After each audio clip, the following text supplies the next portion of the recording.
There are spirits everywhere, watching, waiting, seeking that opportune time to reveal themselves like no other. They fill our worlds with so much. Seriously? You didn't just do that. You farted on the promo? What's wrong with you? I thought you were a professional. Go away. Go. I got it. Hey everybody, it's Brian Bowden, host of Nobo Boomy, where we explore deep inside the Goblin universe. We have an amazing show that covers the paranormal, conspiracies, music, art, entertainment, trending topics, and so much more. Please join us by subscribing to the show on Podbean at InsideTheGoblinUniverse.podbean.com, on iTunes, Google Play, Spotify, Stitcher, TuneIn, and everywhere you find podcasts. It's an informative, fun, and overall entertaining good time, and we'll keep the gas to ourselves. Why don't you burp next time? Somebody get me Brian Anderson.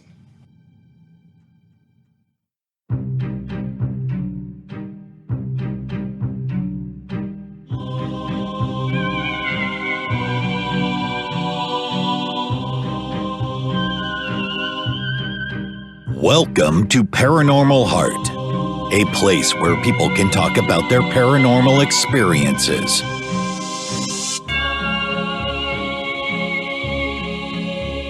With your host, Kat Ward, along with a special segment, Oddities with John Mallard.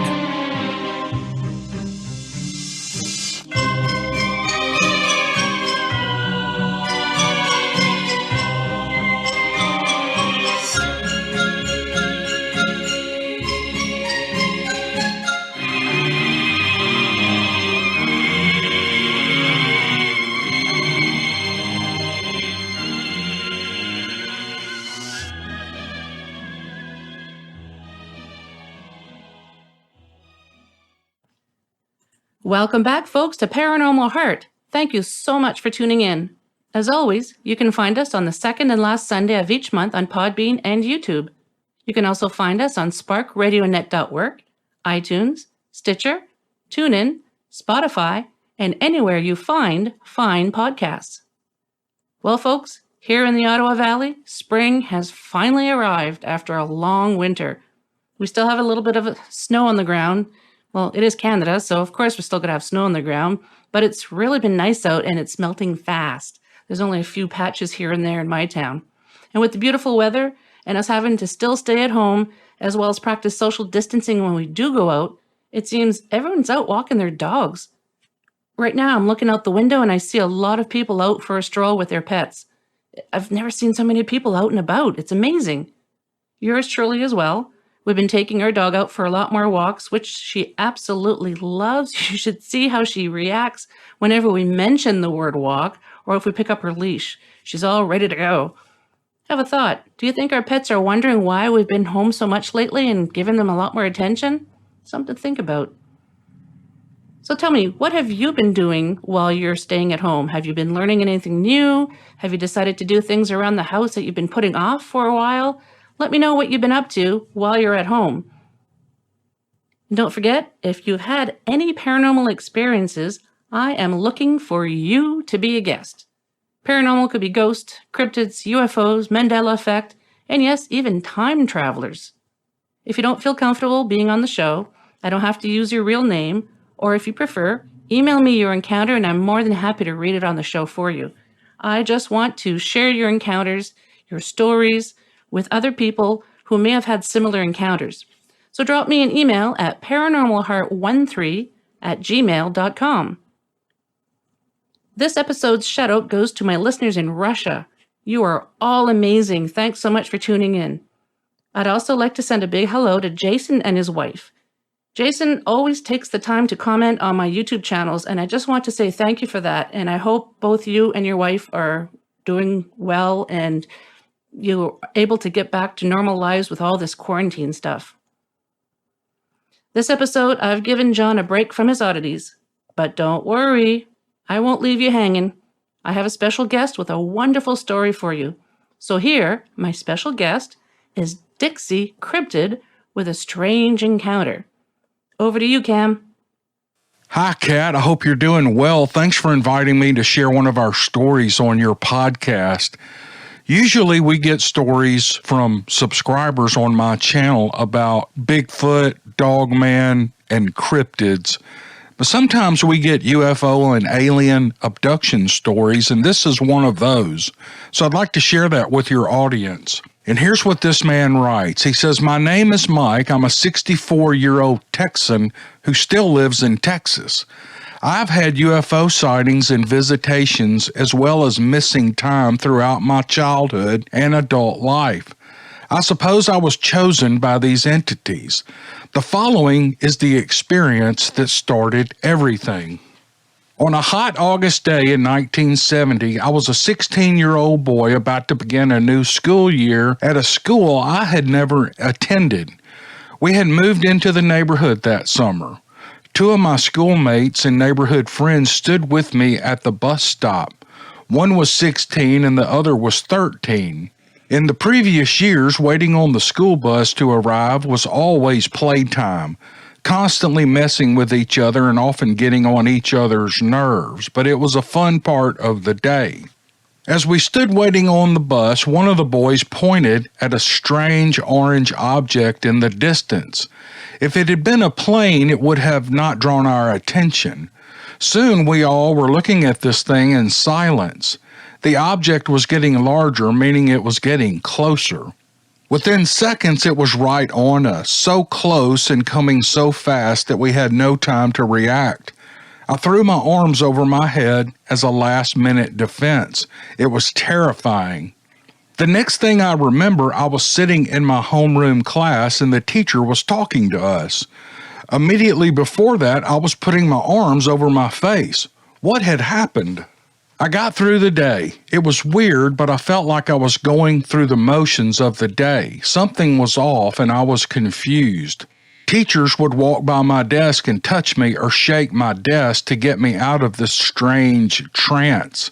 It was as if I were on another planet, figuratively speaking, of course.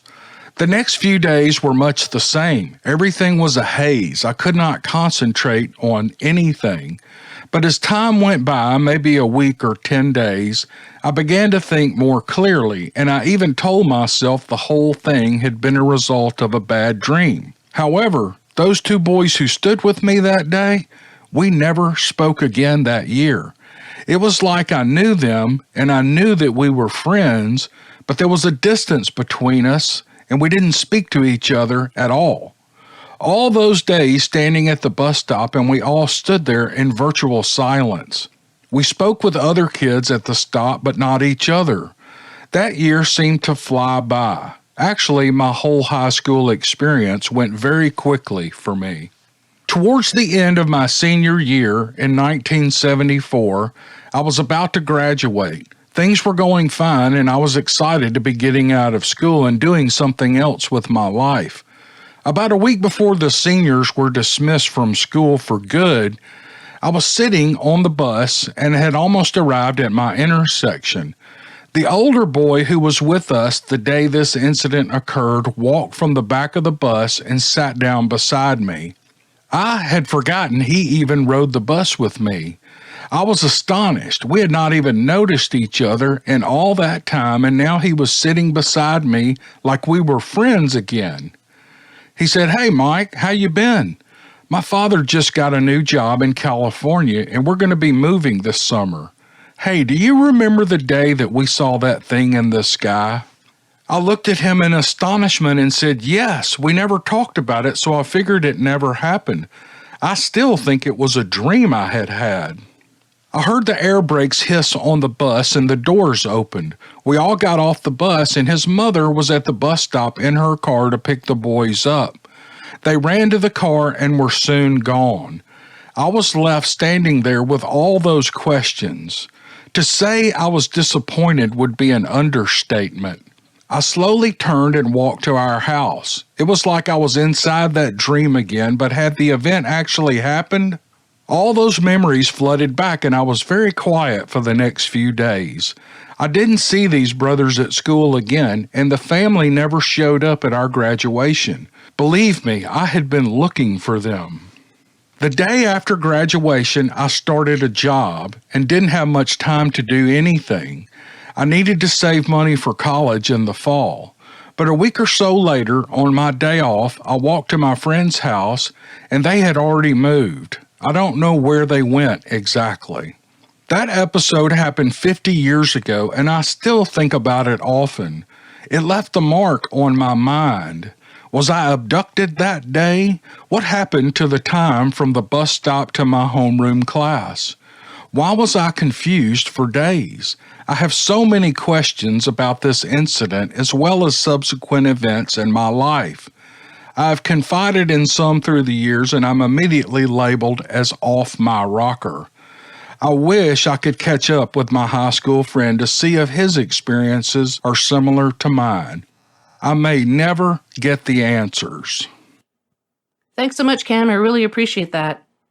My next guest is no stranger to paranormal shows. He's been around off and on for almost 20 years. He's had a plethora of strange encounters, and we discussed some of them in this episode. We chat about time travel and what may be in store for us in the future.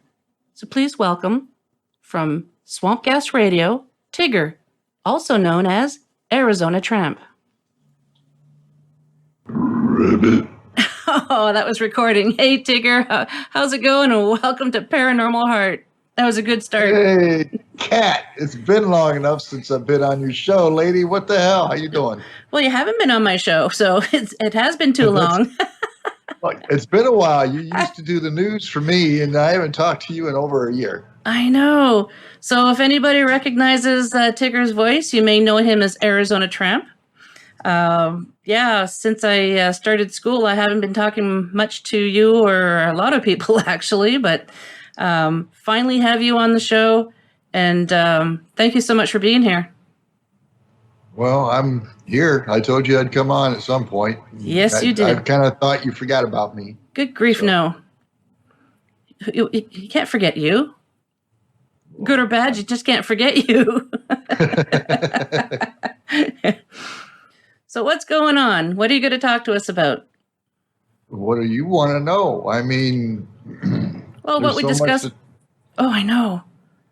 You've had a lot of weird paranormal experiences. I know that. So why don't we do what we discussed? Go ahead. I live in a haunted house. Mm-hmm. You know, I'm into the occult. I have done lots of time traveling. Where do you want to go? I mean, I want to touch on the time traveling, but is there something that you should start off with before that, or can you just start with that? Start with the haunted house. Stories. Start with the haunted house. Start with the haunted house. Yeah. Well, we moved into this place 5 years ago, as my fans of Swamp Gas remember.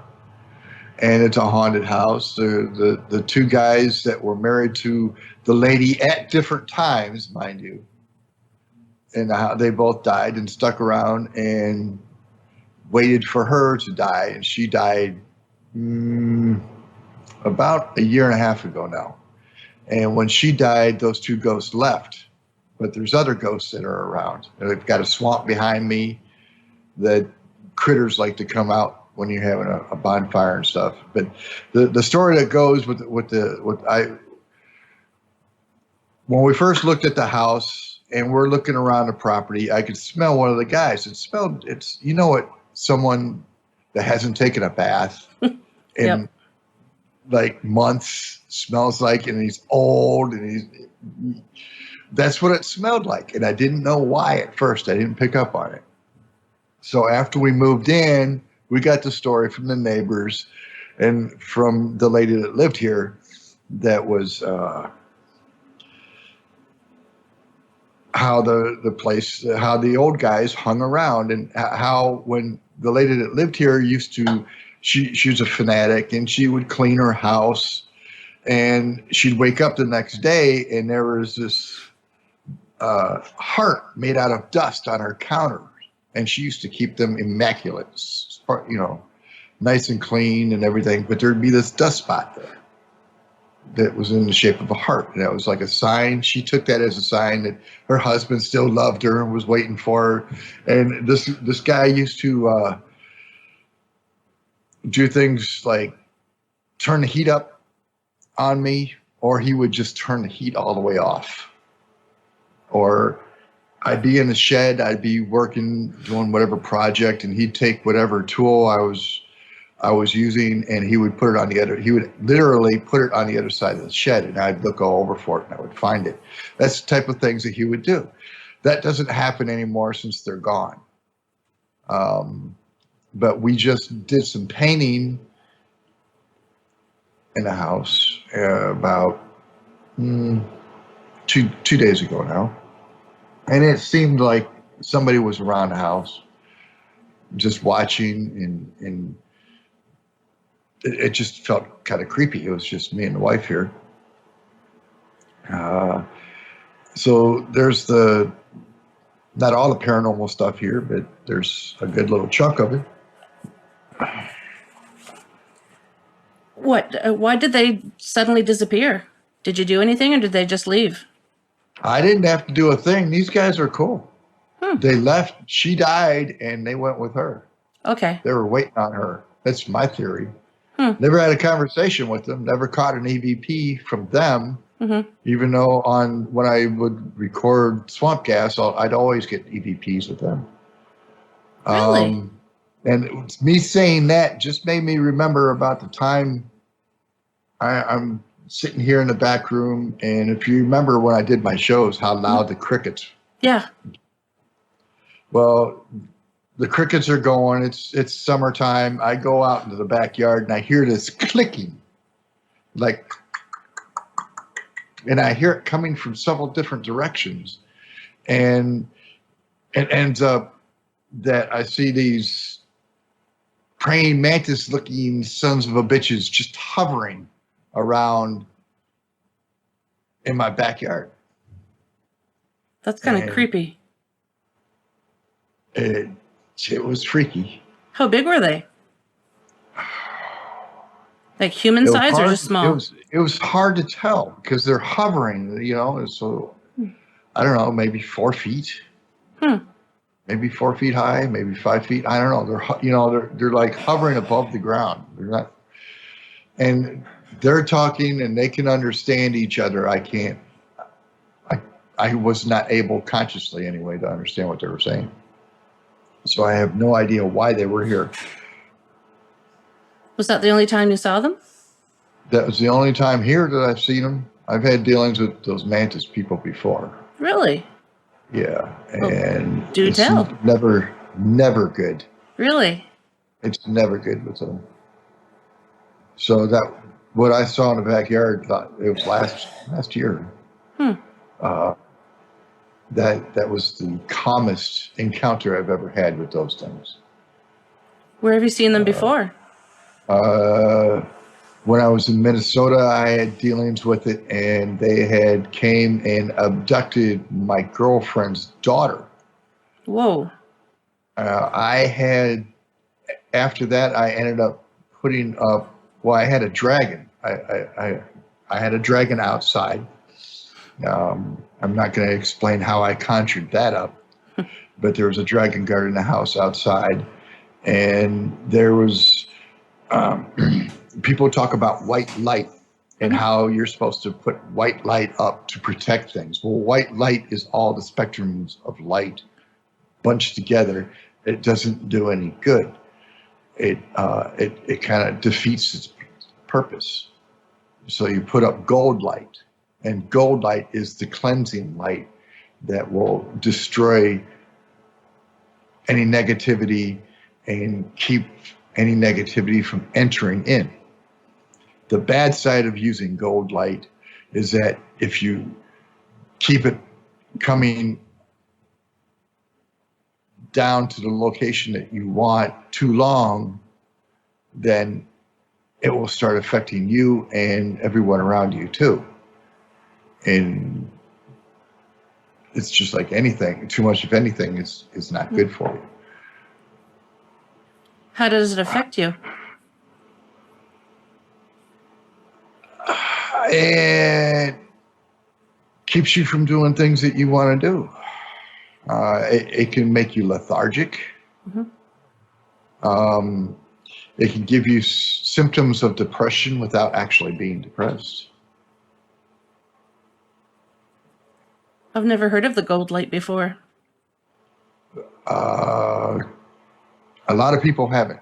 Because everybody talks about the white light, like you said. Of course, everybody talks about the white light and the power of 3, which is all bullshit. You don't need anyone but yourself. There's no power of 3. But I don't want to offend your listeners by getting into occult differences, so we'll stay away from that subject. Okay. Wow. So you've had that house now for 5 years, you said? In, would it be October? Would it be 5? Yes. End of September, early October is 5 years. So you moved in shortly right before I kind of knew you, because we lived in Alberta for 3 years and we've been back here for 2. And I used to do your news on your show when I was in Alberta. So just trying to do the math here. Yeah. Amanda Kern did the news for the show for a while. And then you did the news for the show for a while. And then you were supposed to co-host, and that didn't happen. It's like, No. oh yeah. And you never showed up. It's like, okay, fine. I'm sorry. You know, so because I went through issues and I had a stroke and that sort of thing last year. I had all kinds of problems. Wow. That's one of the main reasons I'm not in radio anymore. Yeah. Do you ever plan on coming back? I don't know. At this point, I highly doubt it. Yeah. You had a really good show. I miss it. Plus, you had a really good news girl too. I mean, folks, it's all because of Arizona here, or Tigger. When he had a show and I was doing my show, I was just, fresh doing podcasting and still nervous and everything. And he wanted me to do the news on his show. And I thought, okay, because he was trying to help me get some experience and try not to be as nervous. And he wanted me to co-host. And I think I did twice. That was terrifying for some reason. I didn't like to do live at the time, but since then I've done a couple of live shows where I was guest. But it all started with you. There's nothing better than doing a show live. You have to do these shows live in order to get that special spark in the show. Even if it's a crap show, it's live. Anything that could go wrong does go wrong. I don't care who you are. Yeah. Anything that can go wrong does go wrong. And you don't get that with a podcast. And most people who podcast go back through their podcast and edit out all the stuff they don't want in it. That's a nice little hush little secret nobody tells you about. And I've done that myself. So tell us about the time travel. Like I said, you've mentioned it to me before, but we never really discussed it. How do I start this? This is going to be interesting for you.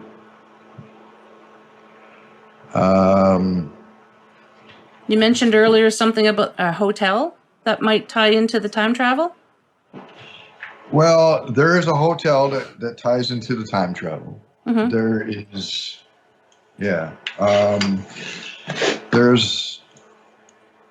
this is interesting. How do I start this?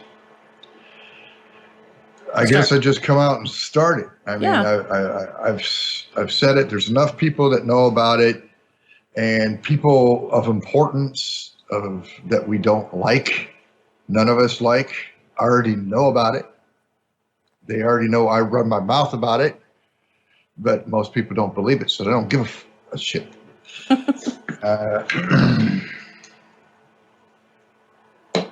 My grandparents, my mother, her sister are off-worlders. They came here from somewhere else. Where? I'm not going to tell you.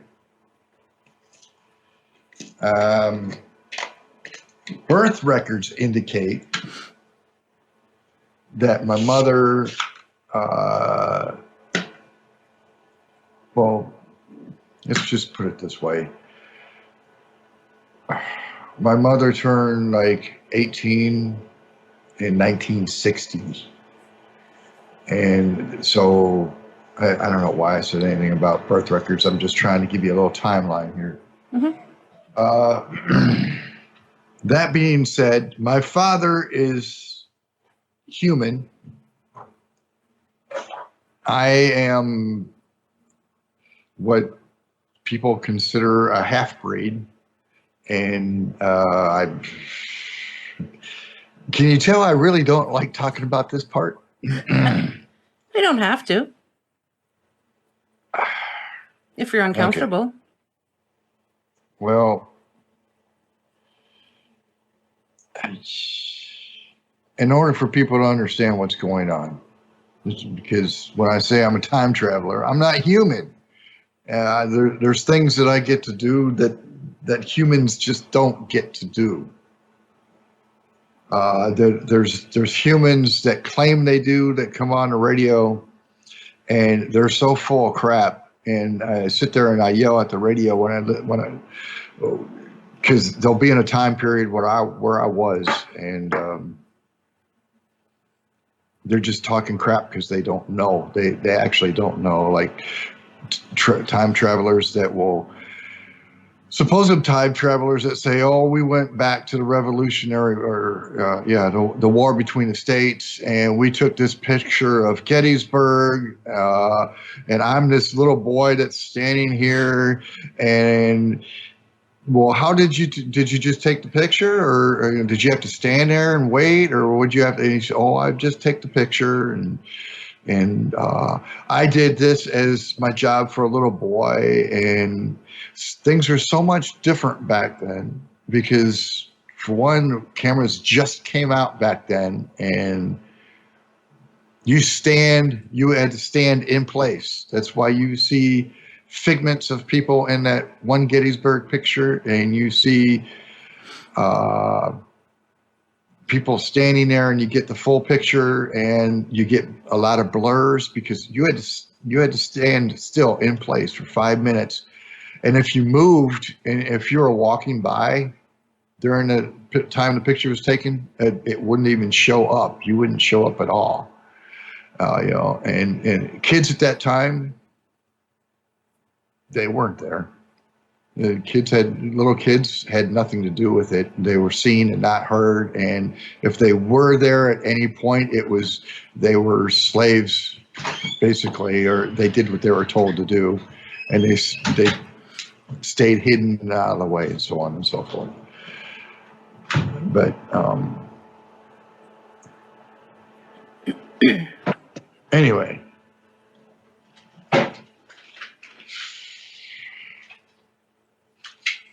Kelly just walked in. I saw.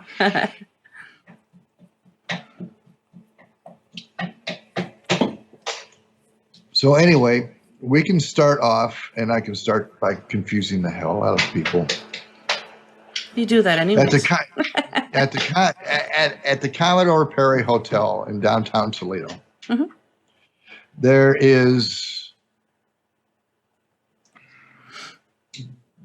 to. Well, there's a ghost girl in the Commodore Perry. It said that in the upper levels of the building, there's 14 stories to the building. In the upper stories of the building, you can hear a piano being played at certain times of the day, and so on. And there used to be the second floor used to be this grand lobby type thing that they have shut down permanently. They refuse to let anybody up in there whatsoever. Why is that? They won't tell you why. I suppose they won't tell you why, but everybody assumes it has something to do with the ghost girl. In the early 80s, I had something to do with this ghost girl. what she will do, what she's infamous and famous for doing is AT&T used to have their store inside the Commodore Perry on the first floor.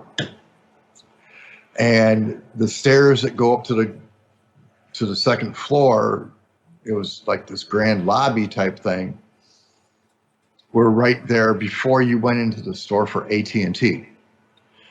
The stairs are still there, and the little girl would come down and she would sit, and you would visibly see her all dressed,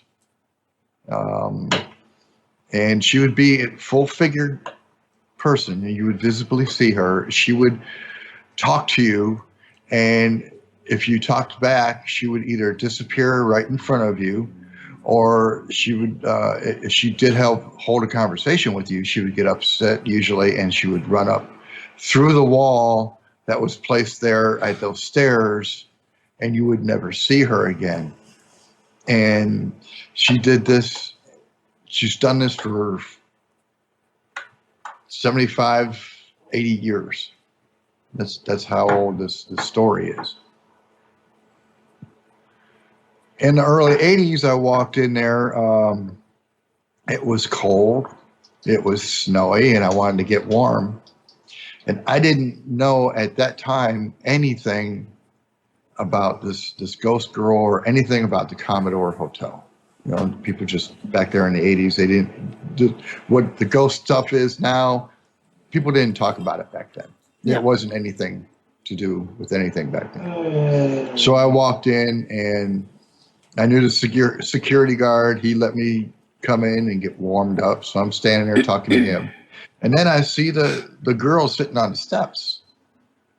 And I hold a conversation with her for a good 5 minutes. And then she got pissed off, and she ran up the stairs. And I'm going, how did she get through? Where did she go? How did she get up the steps? I'm talking to the security guard. And he says, that's the ghost girl. I said, what? You know, back at this time, that was one of my very first paranormal experiences. And I'm freaking all out. And so Kelly's on her game. Go figure.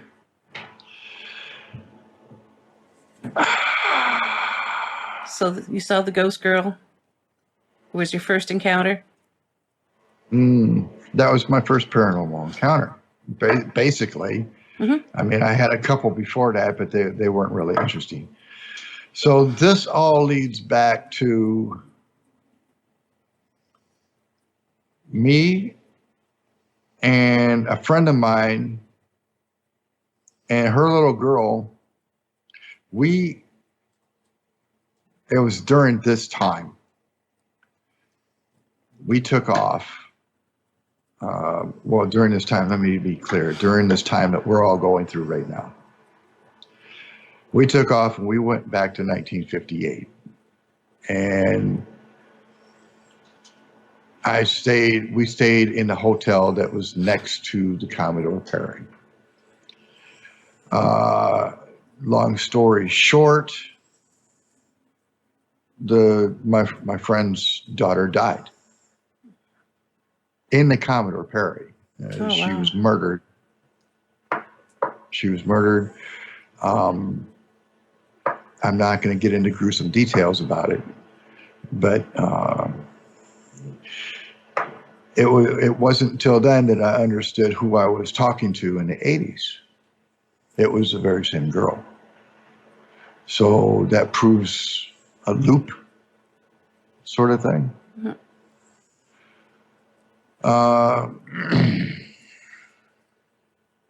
How did you travel? How did you do it?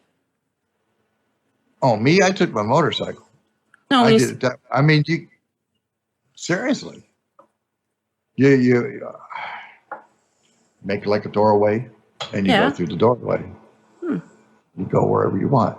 Okay. It's you know what a accordion is? Mm-hmm. You know what an accordion is, where you got to squeeze the accordion and you pull it out. Yeah. Well, think of the top ridges of an accordion like a number of years. Okay. All right. Like, for example, 10 years, and you want to go to this, you stretch the accordion out and you find the time that you want to proverbial accordion. I don't really know how to explain it other than that's basically how you keep track of where you're going. And once you've set your mark of where you're going, you simply open the door and you go through. This sounds like total bullshit to you, doesn't it? No, this is fascinating. You say simply open the door. That's not simple. I'm not going to tell you. That's I'm not not even simple. going to go through it. You're going to have to tell me after. So, but then we talked about it. There's dead air. You can't. I hate dead air. You looked like you were getting ready to say something. That's why I didn't say anything. Okay, so you went back on your motorbike. On my motorbike. I Yeah. like the way What? I like that. That's Canucks. That's how we say it. Your The motorbike. Canucks, yeah. Making fun of my Canadian terminology. Yeah, no doubt. But I certainly didn't want to walk everywhere I went. No, I don't blame you. We went back there. I went back to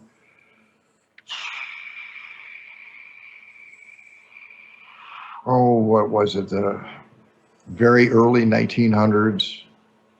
And then I went back to 1812. There was a prominent fight that took place in this area that I wanted to observe. Got to become friends with a few people there. And then I came back. I mean, you're not asking me any questions pertinent, Kat. I mean, come on, ask me some questions. You should have all kinds of questions, man. So when you travel like that, how long do you stay there? As long as I want. What's the longest you've stayed? Several years. Several years. Wow. So when you come back, how much, like no time has passed? Or That's the tricky part. When you come back, you don't want to come back before you left. And if you go with anybody else, take anybody else with you, you don't want to come back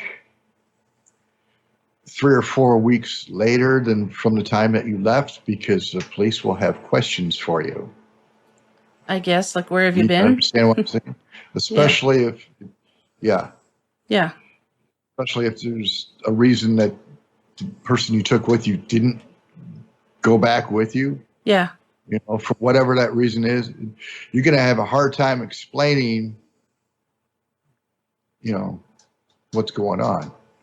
Yeah, So no kidding. you want to come back within 10, 15 minutes of the time that you left. And you don't have a problem doing that? You can just pick a time when you want to come back? Usually it works pretty well. Usually. How far back? What's the furthest back you've been to? I've been back. 1812 is the furthest I've been back. The reason is that things get pretty nasty. For one, the way people talk, they're not going to understand the way you talk, and I'm not going to understand the way they talk. If I went any further back in the area of country that I went back, it would be natives, and I don't know the native language for Native American. They would take whatever the way that I looked like, they would fear that. And why wouldn't they fear that? Yeah. I mean,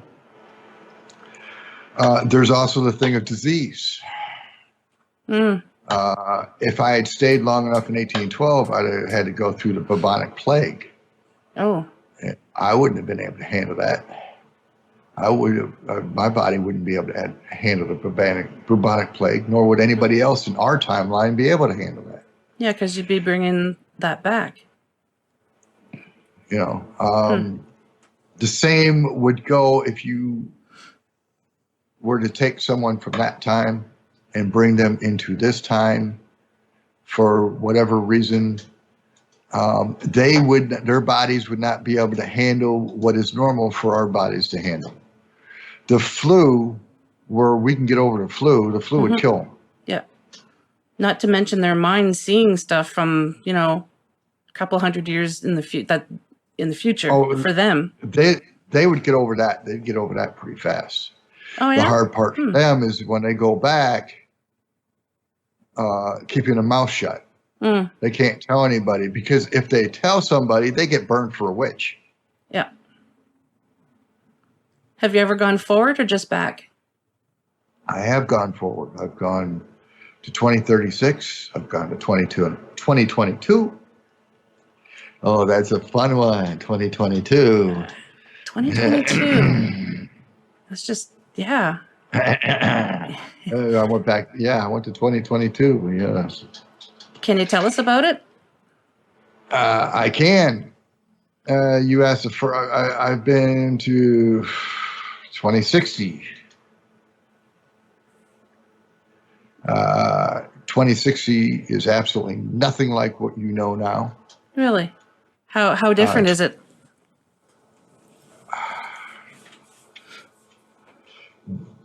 What you consider now that you have is pure luxury. Most people, it's not that you can't get to it, it's that it's not there for you to have. 2036 is when, in May of 2036, Yellowstone goes poof.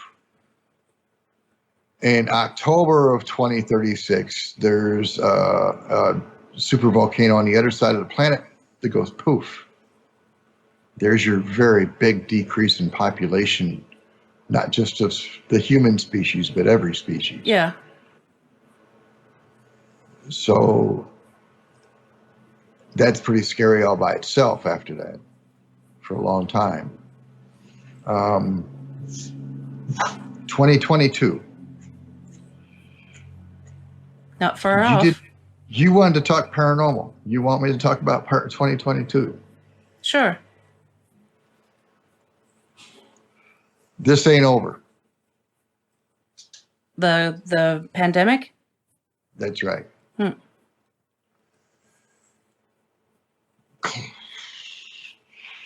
Close to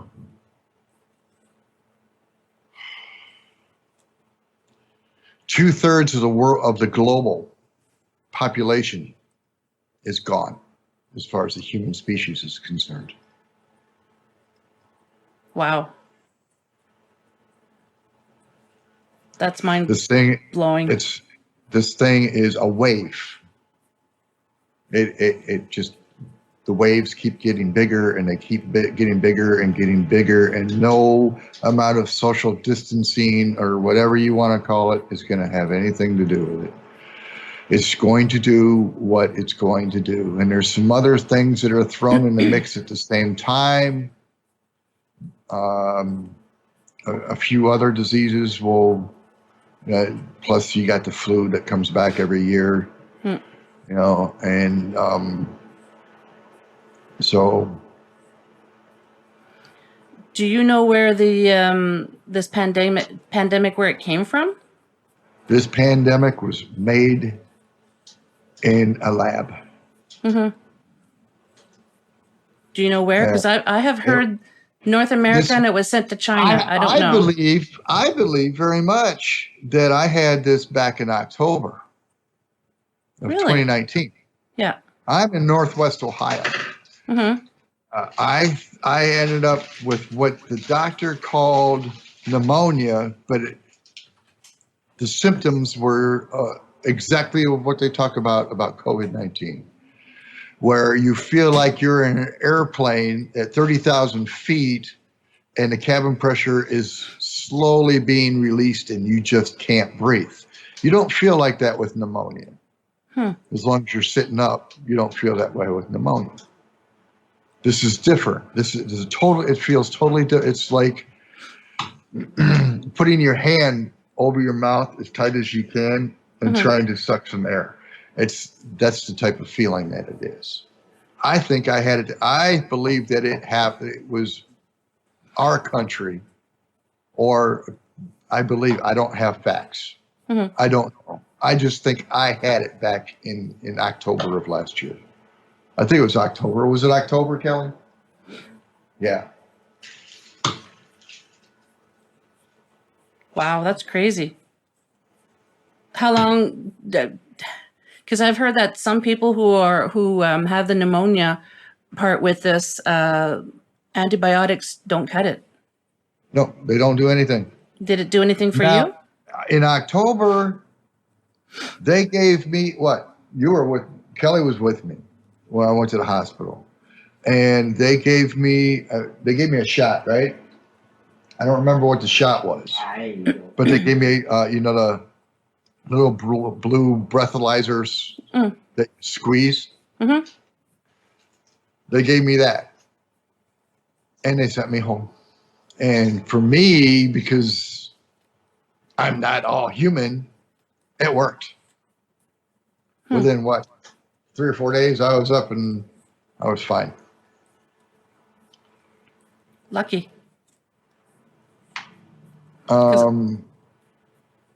But Kelly's daughter, she's now 30. She thinks she had it last year too. I've been hearing more and more people say that they had some kind of a lot of people that say that too. Yep. So I believe, because I know a lot of people that have been saying the same thing, that it started here. Notice I think I say I believe because I don't have any facts. Yeah. I can't back anything up. I just think it was here before. I think it was here before it became a major issue. And hell, it could have been here for 2 years beforehand. Do you think it was released by accident or was it planned? I think it was purpose. There's the big purpose behind this was to screw everybody. It was their version of global population, and they could turn around and say that it was a disease that did it. I am talking in what I believe. I'm not talking in facts. All right. I can't come out and prove to you one way or another what the hell's really going on. I think that this was something that was designed on purpose to get rid of the old people so that they wouldn't be such of a burden on the government having to pay them. Population control. To get rid of the people that are in facilities, the children and the adults that are mentally retarded, and the hospice people. They want that. I also believe that they want a one world government. And when the reason I say this is because they want to, I think this would be the perfect time to try to make things digital, get rid of paper money. They can say that paper money is dirty and contagious. Chip in the hand. Okay. And so they want it, and Angel asked me about the chip in the hand, right? Kelly was talking about the chip. And I couldn't come up with the answer that night. The chip in the hand, okay, I don't need a wallet. I don't have, I leave my cell phone at home. Some people don't even have a wallet, but in order to do anything and prove that you don't have COVID-19 and all this, you have a chip in your hand that's monitored by the medical people all the time, blah, blah, blah, blah, blah, blah, blah, blah, blah. It's a power grab. What you might not know this, but they've got military and naval ships and all this down by South America. And they're taking out all the cartels. Well, what's the reason that they're taking out the cartels? Well, they're going to tell you because it's a war on drugs. The cartels can fund any revolution that goes to them and wants funding as long as the cartel gets something out of it. Okay, now if you can't fund your revolution, then the government can do whatever it wants, and you don't have enough firepower to fight back. Mm-hmm. This is just me talking here. Mm-hmm. I mean,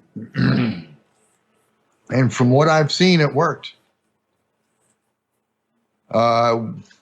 I watched Yellowstone go poof, and the people that stood next to me in Arizona going up to Flagstaff on Route 40, we were at the rest area. It was kind of like what you might imagine China being like in the way that they control things. How so? No freedom of speech anymore. You had to be really careful how you said things. I'm starting to see that now. You had to have approval before you could travel outside of your city.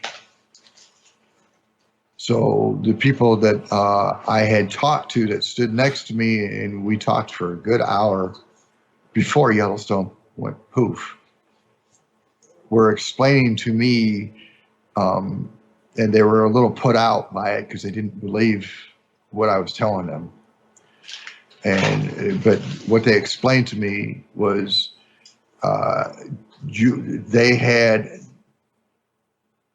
been waiting for 15 months to have approval to go to Flagstaff to visit their family.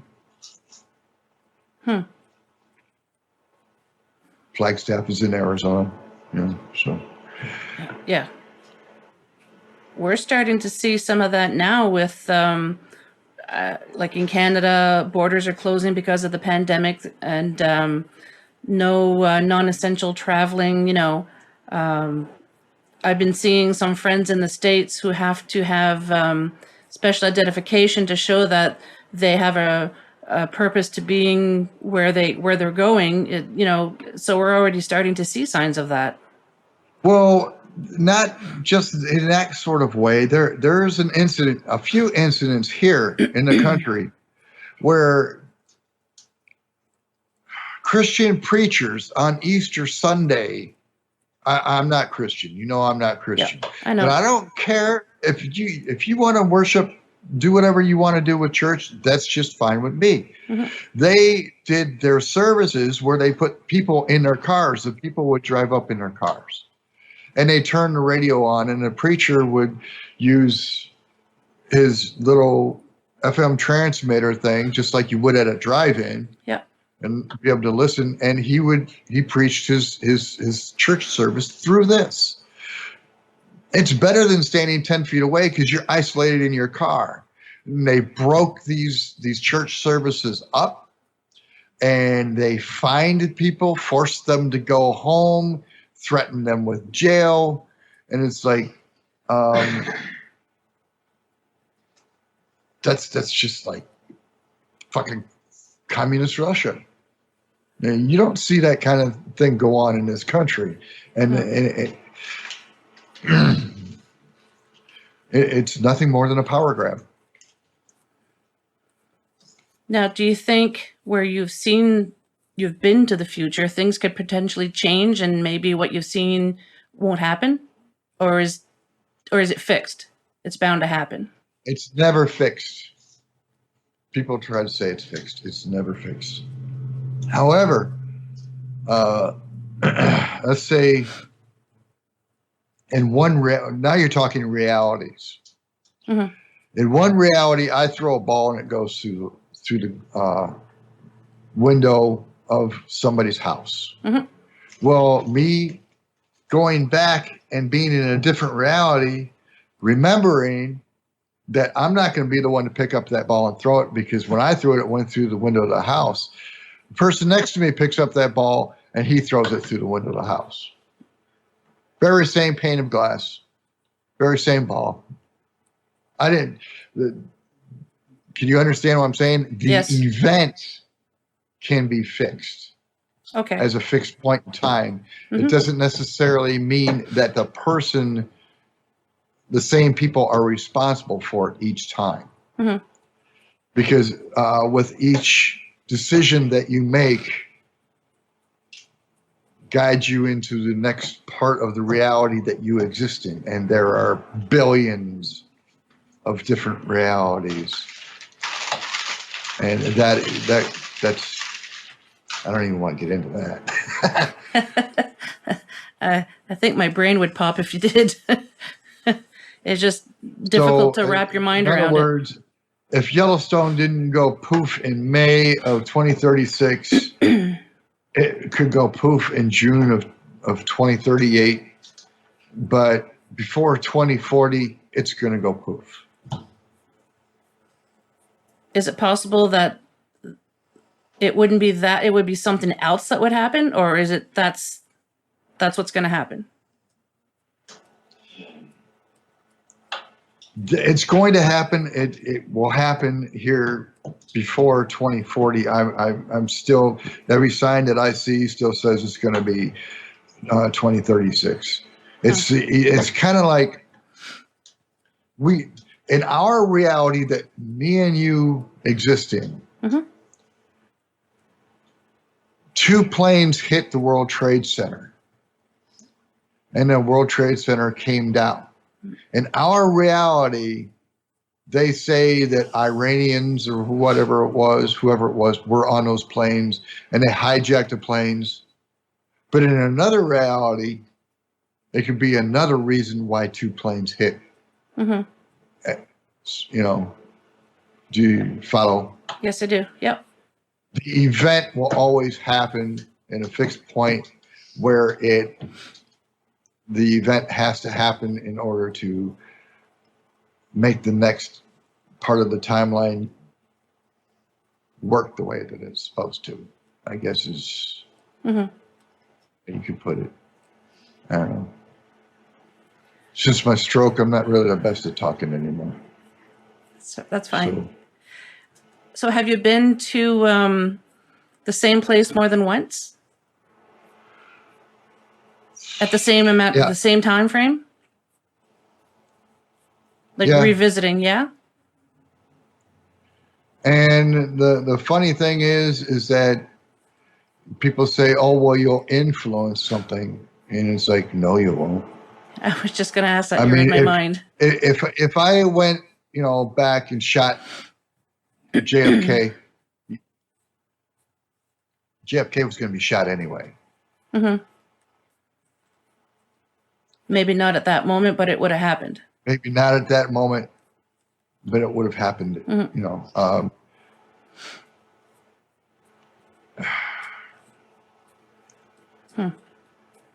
Most people do not really have the influence to affect things on a universal global scale. Mm-hmm. So you're not really the universe has a way of working itself out. So that, so the whole thing of stepping on a leaf and that's going to change the outcome a billion years later, it's a bunch of crap.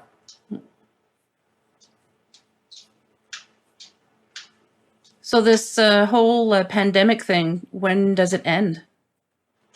Or do you know? It never goes away. It slows down, so it's not what you would call a plague anymore. Mm-hmm.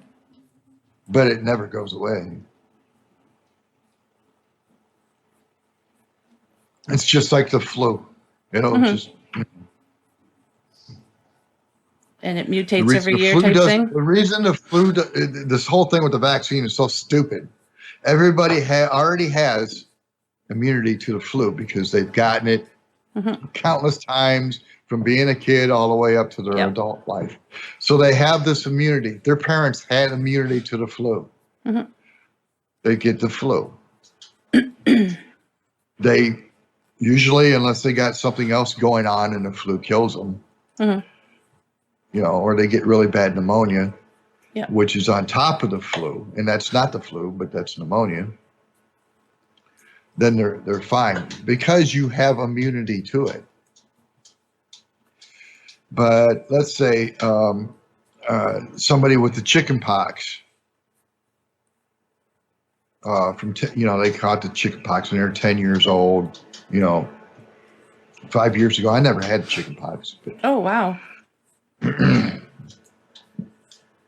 they have immunity to the chicken pox.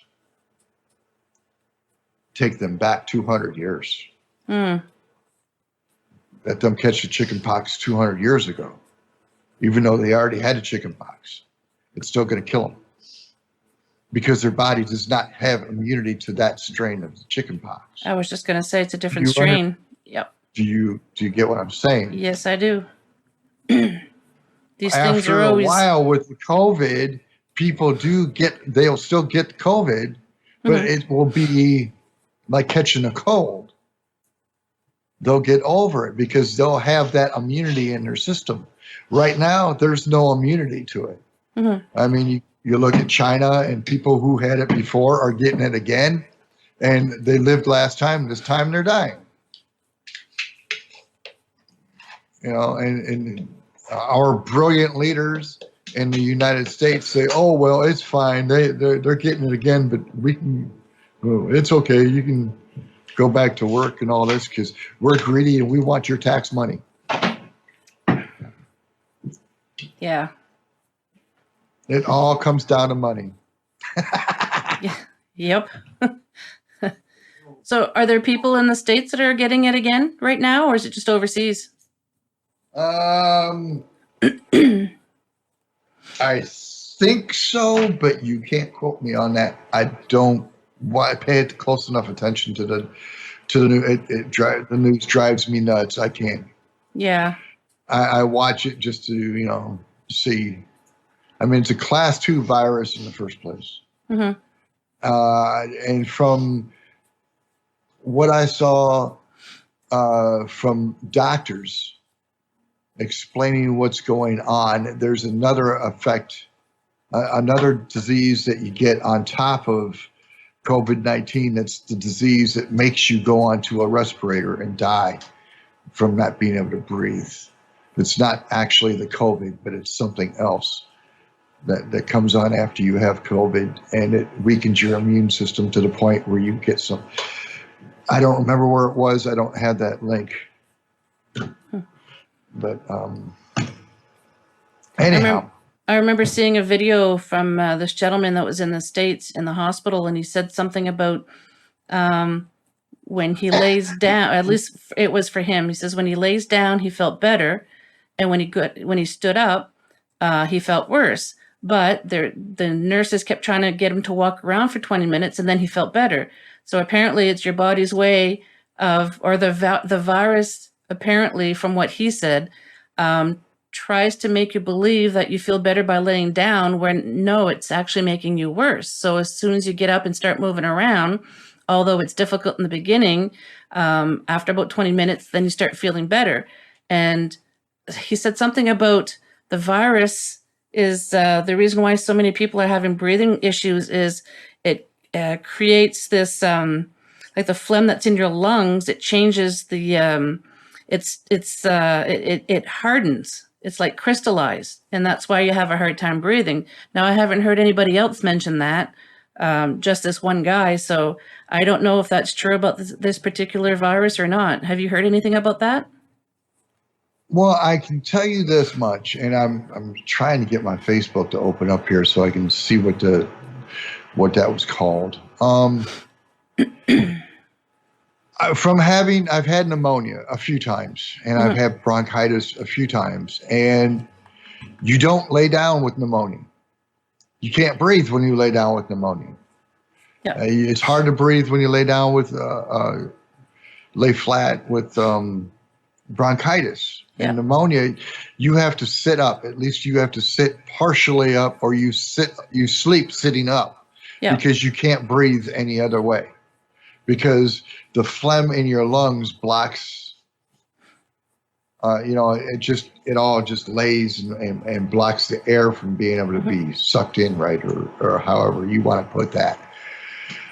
So you just can't do that. Yeah, I had pneumonia last year, February, and it took 3 bouts of antibiotics, and it was brutal. Like, man, Really? yeah, it was not Because fun. pneumonia hits me, everything hits me different than it hits you human people. You mere humans. You mere human people, yeah. It does. Let's see, I'm getting close to this here thing. I should have had this up already. I'm gonna ask too about the traveling part. Can you travel anywhere around the world, or is it just in wherever you are? Can you pick a spot? I don't travel the way that you're thinking. The way that I've always done it is I will be in the location that I want to be in, and then I will either go forward and back in that location. Okay. That's the way I know how to do it. I can't leave my house here and end up in England. Okay. I can't do it that way. Too bad in a way. There we go. ARDS, acute respiratory distress syndrome. This is the disease that is killing everyone. And this comes straight from a doctor out of New York City. So is that something that happened? It's kind of like a side effect of the COVID? You get this after you get COVID, and COVID has worn you down. You get what's called ARDS, acute respiratory distress syndrome. It's a knockoff of SARS, this whole COVID. Yeah, that and you. Yeah. Yeah, and Richard Thomas is the doctor. That's the name of the doctor. Out of New York City. And I could share this. I could send this to you on Facebook. Probably. Yeah, please. Yeah. And you don't bother to look at my timeline all the time, so it never pops up. Well, that's because I'm not special for you, I guess. Oh, you're special. You're special. I'm not special. I'm not. I remember asking some people. I said, "Hey, have you heard from Tramp? Because I never see him on Facebook. I thought maybe he just fell off the face of the earth." But they're like, "No, he's still around." It's like, "Oh, okay." I'm still around annoying people and running my mouth. Doing what you do best. Yeah. Awesome. I've got just well, I just thought of something on a paranormal note. Yeah. Me and Will are watching Nancy Drew, one of the earlier episodes of Nancy Drew. And at the end of the show, first she's got one of these, you know, those little balls that go, and they light up. Yeah. They light up, you know, when you hit them, you have to hit them real hard to make them light up and go, or whatever. Yeah. Well, we're watching the end of Nancy Drew, and just as this, who they call Dead Lucy, and Nancy Drew makes an appearance just before the end of the show, and she looks like she's all dead and scary and all this, and goes, bah! At the very same time that this happened on the TV, across the room where nobody touched this little ball, it just went off and goes, bah! No way. And Will jumped 10 feet in the air. Wow. Hasn't happened before? That's the type of crazy shit that happens in this house. I mean, we've had a ghost cat outside the window that there's no cat there, but we'll hear the ghost cat go meow, meow, meow, meow. And we're looking out the window, and everywhere else, there's no cat there. Ever open the door to see if it goes in, or you don't want it in? I don't care. Well, the dogs would eat the cat. The dogs would ignore it. I'd hear it. Everybody else would hear it. It's Yeah. one of the few things that Kelly actually recognized as paranormal. Wow. You know, she doesn't go in for all the shit that I do. Mm-hmm. But, Well, we are at the end. It's been an hour. Is there anything else that you'd like to say before we tune off? If you guys want me back on the air, checks are payable to me. You know, if you want to send me money and Nice try. yeah, there you go. But your shows are still available though, right? For people to listen to? Yes, they are. Okay. They're on YouTube. Okay. On YouTube, all you have to do is look up Black Swamp Radio or Swamp Gas or Inside the Void or whatever. I can always, I'll add some links on the show notes so people can check it out. Whatever you want, I'll give it to you. Thanks. I appreciate coming on your show. Thanks for having me and putting up with me and letting me run my mouth. And you believe me or not, it's Not a problem. I'm really glad we were able to finally get you on. We've had to reschedule a couple of times because of me, but finally got you on. Yeah. Well, and there's still that issue every once in a while we're talking where I hear myself talk through the ear headphones. Yeah, I'll have to talk to Mr. Anderson about that. Maybe he can help me out. If you talk to him, you'll talk to him before me and tell him I said hi. I will. You hang tight. We'll chat after this if you have a minute. And thanks again for being on. And I'd like to have you on again because I know you have all kinds of other things that you can talk about. Yeah, well, I can run my mouth about anything, Kat. But oh, I know. you got to ask the questions. You ask the questions, and I will answer the questions. Okay, we'll do that. Thanks a lot. See you, bye, guys.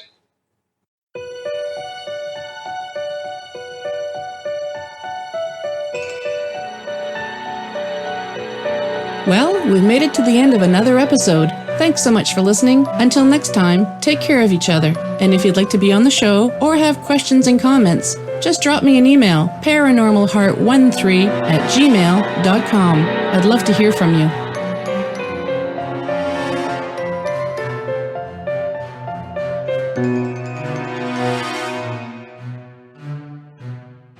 Paranormal Heart would like to extend a special thank you to PurplePlanet.com for supplying the music for the show. The views and opinions expressed on Paranormal Heart are those of the host and participants.